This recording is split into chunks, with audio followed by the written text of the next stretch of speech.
и да дадат импулс и белег на македонскиот културен простор, посакувам плодна и успешна работа. Токму со овие зборови, председателот на владата на Република Македонија Бранко Црвенковски, кон средината на минатиот месец го означи за отворено деветото поред биенале на македонската архитектура БИМАС 97. И дека неговите зборови се приточија во реалност, потврди затворањето на БИМАС, на која беа доделени безброј награди, а Гран При наградата за најдобро архитектонско решение го добија архитектите Оливија Мојсова и Душан Кашуловиќ од АД Македонија проект за деловниот објект на аглот на улицата Максим Горки во центарот на Скопје. Наградата им ја доделил министерот за урбанизам Томе Тромбев. Беа доделени награди за студентски проекти БИСА 97 и тоа за најдобра дипломска работа за семестрални трудови и проекти. Признанието од Македонското радио, куќа која сонува, го понесе ателјето Ајвар за стамбениот објект Вила Дизи. За најдобар интериер беше прогласен интериерот на кафе-бар Аквадаро во Скопје. Беа доделени и 8 специјални признанија за изведени и неизведени проекти. Во рамките на биеналето беа одржани 3 изложби на архитектонски трудови и повеќе симпозиуми на тема архитектурата како професија и архитектурата во општеството во транзиција.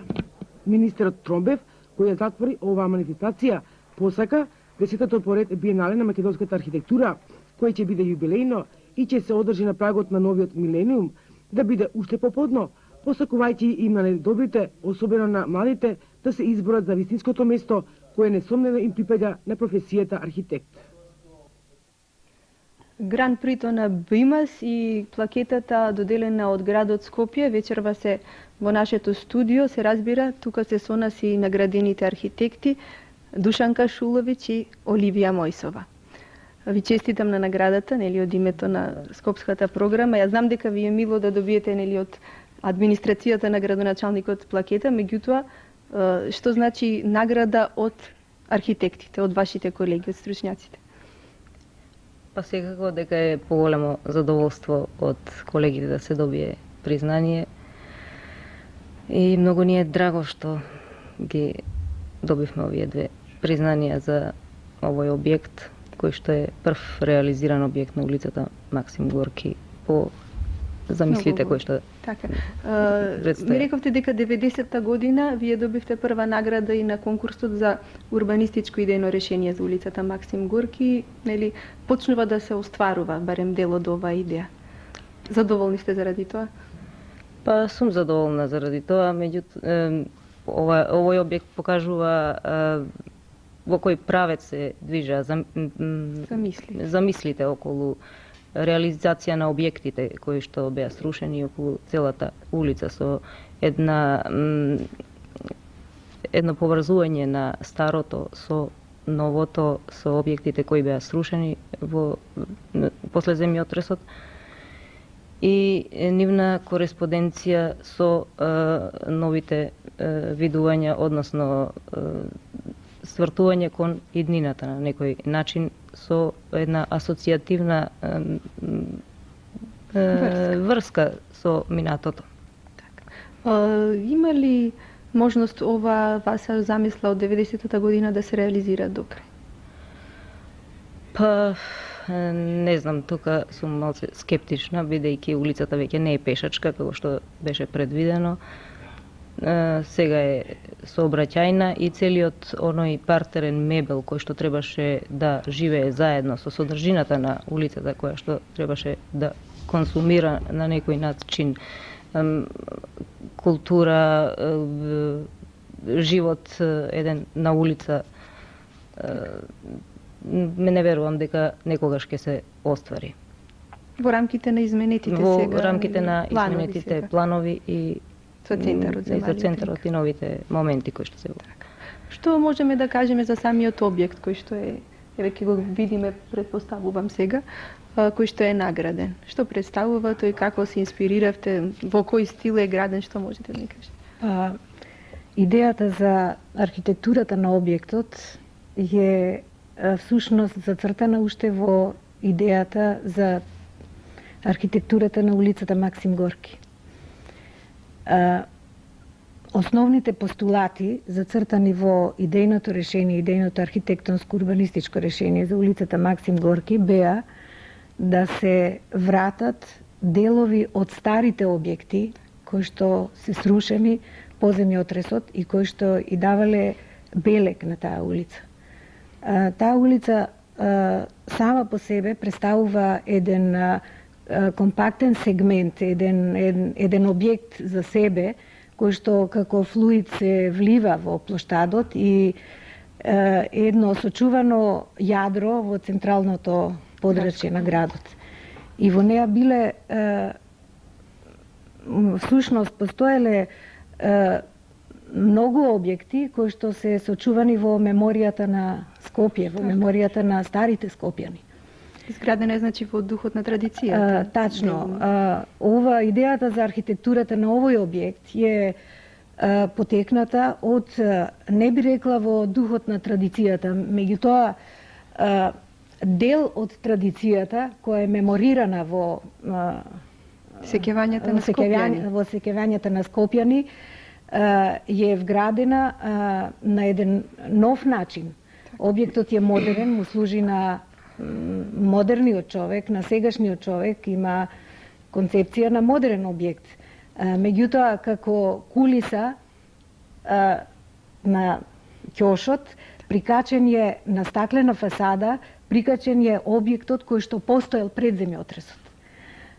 На тоа место, пред земјотресот, постоела куќата на Радуловиќ, која што е градена по етаблирани европски модели, која што е корбизијански чиста, со хоризонтални отвори, со прекрасен колорит, и ние кога ја видовме во архивската граѓа како таа куќа изгледала, мислам, тука се роди идејата да се она на некој начин дел од таа фасада врати на истото место, на една нова поставка, модерна, на еден нов објект. Како реагираат, гледаме колегите реагираат добро, како реагираат скопјани на вашето дело? Имате ли сознание? Како реагираат? Додека се градеше објектот, имав обичај да стојам наголот и да слушам како реагираат баш обични пролазници. И во тие коментари едно се гледаше дека идејата и пораката ја сваќаат без разлика дали некому се допаѓа или не. Дури се сеќам на еден коментар кој што двајца поминува и едниот вика гледај, вика, како баба и девојче. Значи, мислам, суштината е тоа што требало да се порача на скопјани. Ние сакавме тоа да се свати, мислам, да биде читливо од самата архитектура, а скопјани да ја засакаат